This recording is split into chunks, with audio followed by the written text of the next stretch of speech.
집 보려고 10명 줄 서서 제비 뽑기, 전세난 어느 정도길래.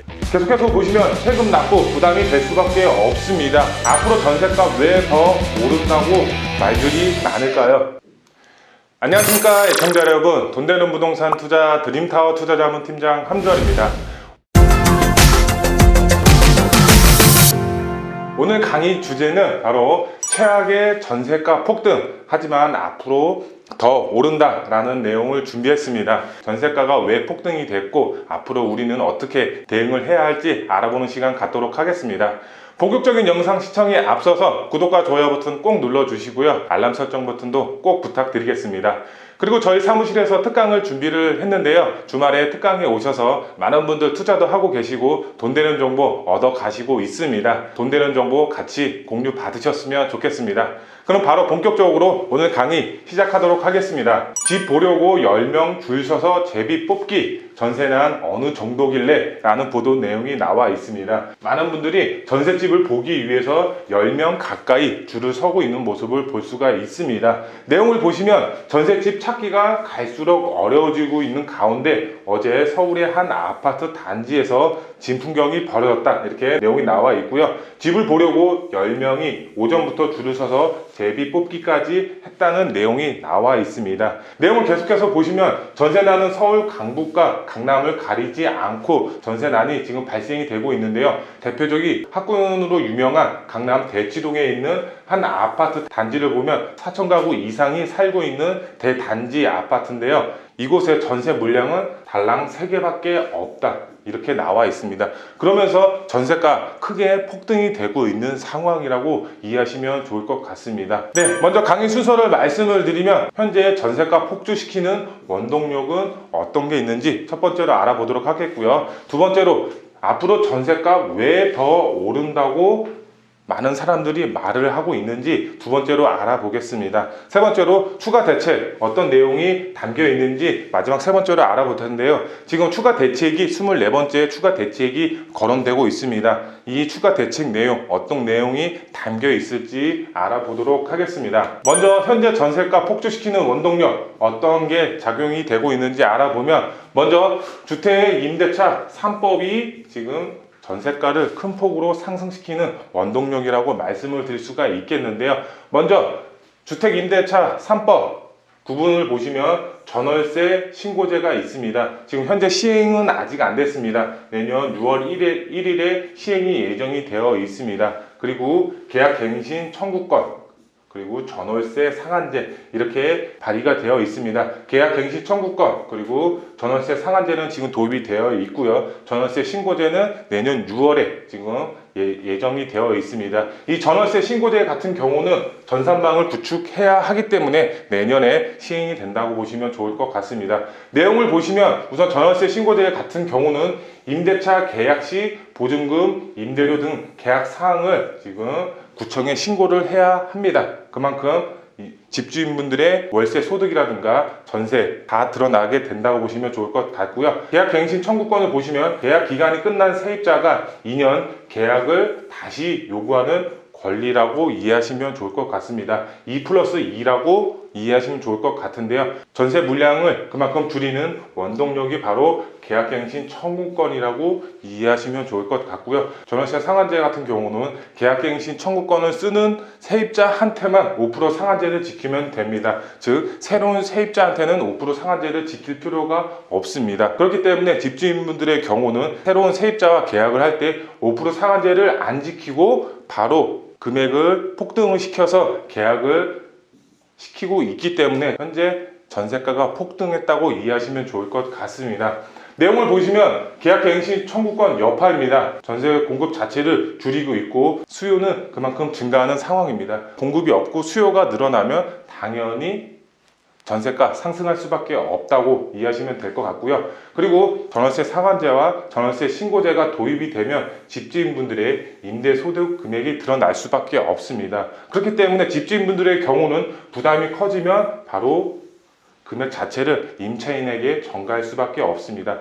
계속해서 보시면 세금 납부 부담이 될 수밖에 없습니다. 그렇기 때문에 전세가 폭등할 수밖에 없겠고요. 전월세 상한제 도입으로 5% 이상 못 올리는 집주인 분들이 처음 계약할 때 가격 자체를 올려서 받고 있는 상황입니다. 그만큼 전세가 폭주시킬 수밖에 없겠고요. 계약갱신 청구권 공급 자체를 줄어들게 만든다고 이해하시면 좋을 것 같고요. 전세가 폭등시키는 기폭제 역할을 지금 하고 있다고 이해하시면 좋을 것 같습니다. 전세가 폭주시키는 원동력은 바로 임대차 3법이라고 이해하시면 될 것 같습니다. 네, 두 번째, 앞으로 전세가 왜 더 오른다고 말들이 많을까요? 바로 말씀을 드리면 바로 파리대책 이후 지금 2년 실거주 요건이 신설이 됐습니다. 집주인분들이 직접 본인 집에 2년을 실거주를 해야지 양도소득세 혜택을 볼 수가 있습니다. 그 전까지는 없던 내용인데 집주인분들이 2년을 꼭 실거주를 해야지 양도소득세 혜택을 볼 수가 있기 때문에 그만큼 공급 자체를 줄이는 정책이라고 보시면 좋을 것 같고요. 그리고 1세대 1주택 장특공 80%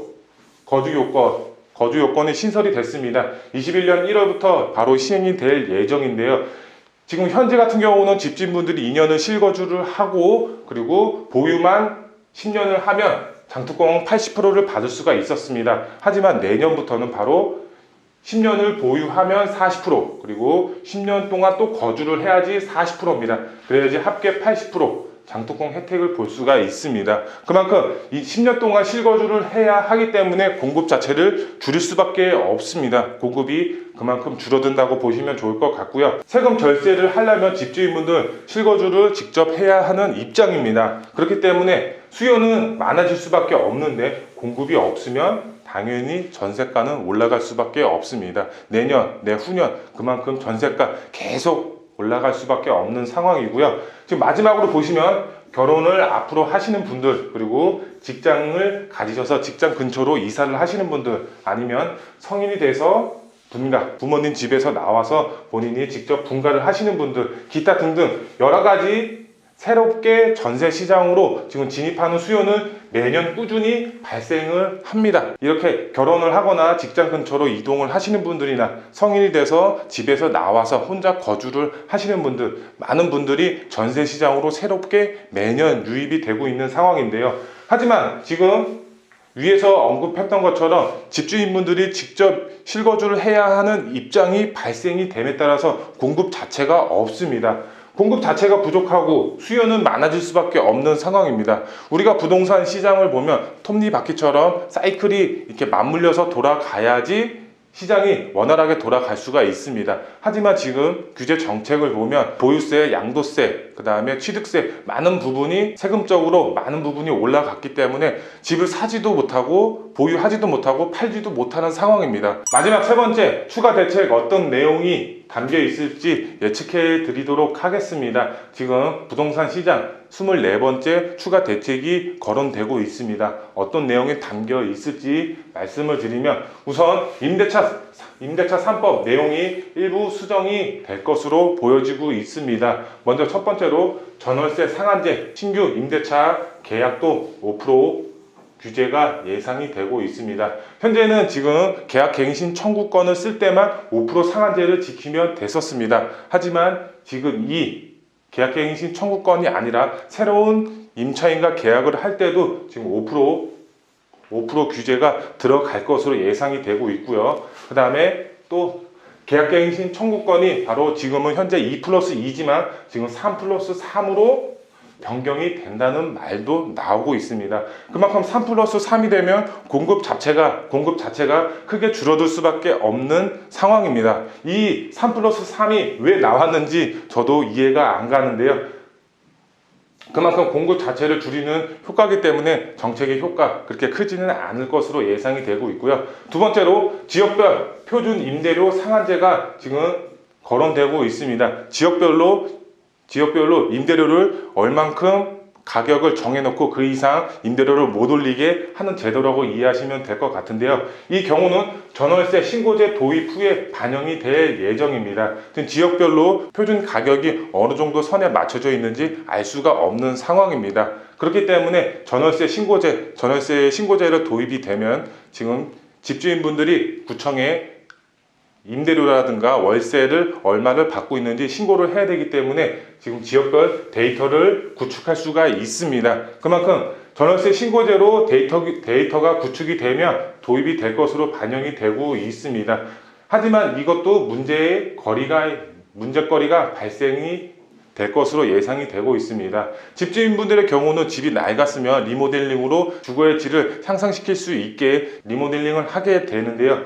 이 리모델링을 하게 되면은 임대료를 그만큼 상승시킬 수가 있습니다. 하지만 표준 임대료를 상한선을 만들어 버리면 집주인 입장에서는 리모델링을 할 필요가 없습니다. 그만큼 주거의 선호도가 떨어진다고 보시면 좋을 것 같습니다. 그만큼 좋은 제대로라고 볼 수가 없고요. 마지막으로 매매 시장에서도 추가 대책이 거론되고 있습니다. 지금 현재까지는 전세 시장을 말씀을 드렸지만 매매 시장도 추가 대책이 나올 것으로 보여지고 있는데요. 우선 매매 시장 투기 과열 지구가 추가 지정이 예정이 될 것으로 보여지고 있습니다. 지금 파주 지역이나 아니면 김포, 지금 부산 같은 경우는 투기 과열 지구가 아닙니다. 투기 과열 지구로 묶일 것으로 예상이 되고 있습니다. 그만큼 많은 투자자분들이 몰리고 있기 때문에 투기 과열지구로 좀 추가 지정이 예상이 되고 있고요. 주택담보대출 기준이 강화될 것으로 보여지고 있습니다. 10억 이상의 아파트의 경우는 주택담보대출을 받을 수가 없습니다. 하지만 이 기준 시가가 뭐 12억이라든가 10억이라든가 이렇게 낮아질 것으로 보여지고 있습니다. 그리고 마지막으로 갭투자 차익 환수 방안까지 거론이 되고 있습니다. 많은 분들이 갭 투자를 통해서 지금 집을 사들이고 그만큼 시세 차익을 보시는 방법을 많이 이제 투자의 방향으로 잡고 있으신데요. 지금 그만큼 갭 투자를 활용해서 시세 차익을 보면 환수한다는 내용이 담겨 있다고 이해하시면 좋을 것 같은데요. 갭 투자를 통해서 환수하고 그 다음에 양도세로 세금으로 또 내고 그러면 누가 과연 집을 살까요? 당연히 집을 살 수가 없습니다. 그만큼 전세 공급 줄어들 수밖에 없습니다. 그러면 당연히 전세가 폭등이 될 수밖에 없습니다. 핵심 포인트 세 가지로 말씀을 드릴 수가 있겠는데요. 첫 번째, 투자를 안 하면 수익도 없습니다. 우리나라에만 있는 바로 유일한 제도가 바로 전세 제도입니다. 내 돈을 그만큼 줄이면서 투자를 하실 수가 있겠는데요. 잘 활용하면 바로 큰 수익을 볼 수가 있습니다. 왜? 우리나라에만 있는 본인 자금을 그만큼 줄이면서 투자를 하실 수가 있겠고요. 전세가가 상승이 되면 그 매매가도 당연히 뒷받침해서 올라갈 수밖에 없습니다. 전세가는 현재의 가치가 반영이 되어 있고 매매가는 미래에 대한 가치가 반영이 되어 있습니다. 현재 가치가 올라가면 당연히 미래의 가치도 동반 상승이 되기 때문에 앞으로의 집값 당연히 상승할 수밖에 없습니다. 그렇기 때문에 우리는 투자를 할 수밖에 없는 상황입니다. 두 번째로 앞으로 4년, 5년 안에 전세 가격 계속적으로 더 올라갈 수밖에 없습니다. 왜? 지금 3기 신도시 그리고 공공재개발 공급 전까지는 전세가 크게 상승이 될 수밖에 없습니다. 3기 신도시도 빨라야 3, 4년 안에 실입주가 가능하고요. 공공재개발의 경우도 공사까지 완료하고 실입주까지 하게 된다고 해도 빨라야 5년, 7년 이상 걸립니다. 그만큼 공급 자체가 없습니다. 부동산 시장에. 마지막 세 번째, 지금 투자의 방향을 세우셔야 됩니다. 앞으로 집값 더 올라갈 수밖에 없습니다. 왜? 풍부한 유동성, 앞으로 3기 신도시 토지 보상금만 50조 이상이 풀릴 예정입니다. 그 많은 돈들 바로 안전자산인 부동산으로 유입이 될 수밖에 없습니다. 지금 은행에 돈을 넣어봐야 지금 1년에 몇만 원밖에 안 나옵니다. 그만큼 부동산 투자할 수밖에 없는 상황이고요. 정책적인 영향, 지금 앞서서 말씀드린 것처럼 정책의 영향으로 인해서 집값 계속 꾸준히 상승할 수밖에 없습니다. 아파트 투자 당분간은 어렵습니다. 재건축 투자도 상당히 어렵습니다. 그만큼 큰 폭으로 시세가 올라갔기 때문에 투자하기 상당히 어려운 시점인데요. 그 아래 바로 아파트 대체 주택인 다세대 주택으로 투자의 수요가 몰릴 것으로 예상이 되고 있습니다. 아파트 전세 공급 물량 자체가 없기 때문에 많은 분들이 다세대 주택으로 몰릴 것으로 예상이 되고 있습니다. 그만큼 다세대 주택 눈여겨서 투자의 방향을 세우시면 좋으실 것 같습니다. 네, 이상으로 오늘 영상 주제를 마치겠습니다. 그럼 다음 특강 시간과 영상으로 또 찾아뵙도록 하겠습니다. 감사합니다.